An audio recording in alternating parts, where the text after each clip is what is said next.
Andhra Pradesh public service commission నుంచి Andhra Pradesh fisheries subordinate సర్వీస్లో assistant inspector of fisheries సంబంధించినటువంటి పోస్టుల భర్తీకి నోటిఫికేషన్ విడుదలైంది.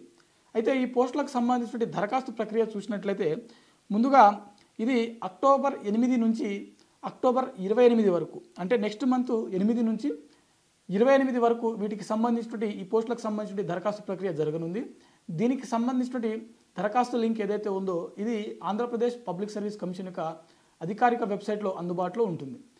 వీటికి సంబంధించినటువంటి ఏజ్ లిమిట్ చూసినట్లయితే 2025 జూలై 1 నాటికి 2025 జూలై 1 నాటికి అభ్యర్థికి మినిమం 18 సంవత్సరాలు, మ్యాక్సిమం 42 సంవత్సరాల వరకు ఉన్నటువంటి అభ్యర్థులు ఈ పోస్టులకు దరఖాస్తు చేసుకోవడానికి ఎలిజిబుల్.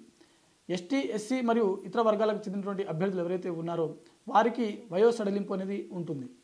అదేవిధంగా దీనికి సంబంధించినటువంటి ఈ అసిస్టెంట్ ఇన్స్పెక్టర్ ఆఫ్ ఫిషరీకి సంబంధించినటువంటి ఈ పోస్టులకు సంబంధించినటువంటి విద్యార్హతలు ఏంటి అని చూసినట్లయితే అభ్యర్థి కనీసం బీఎస్సీ ఇన్ ఎఫ్జెడ్సీ లేదంటే బీఎస్సీ ఇన్ ఫిషరీస్ లేకపోతే బీఎఫ్ఎస్సీ లేకపోతే గుర్తింపు పొందినటువంటి ఏదైనా సంస్థ నుంచి ఫిషరీస్ టెక్నాలజీలో పోస్ట్ గ్రాడ్యుయేట్ డిప్లొమా చేసి ఉన్నటువంటి అభ్యర్థులు ఈ పోస్టులకు దరఖాస్తు చేసుకోవచ్చు. అదేవిధంగా ఫిషరీస్ టెక్నాలజీ మరియు నావిగేషన్లో డిప్లొమా లేదా దానికి సమానమైనటువంటి ఏదైనా అర్హత కలిగి ఉన్నటువంటి అభ్యర్థులు కూడా ఈ పోస్టులకు దరఖాస్తు చేసుకోవడానికి ఎలిజిబుల్.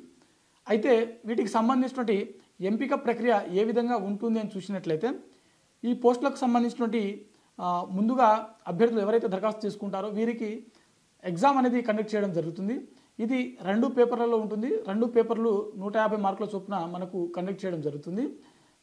ఆ తర్వాత ఈ 2 పేపర్లకు అటెండ్ అయినటువంటి అభ్యర్థులు ఎవరైతే ఉంటారో వీరికి కంప్యూటర్ నాలెడ్జ్ టెస్ట్ అనేది నిర్వహించడం జరుగుతుంది.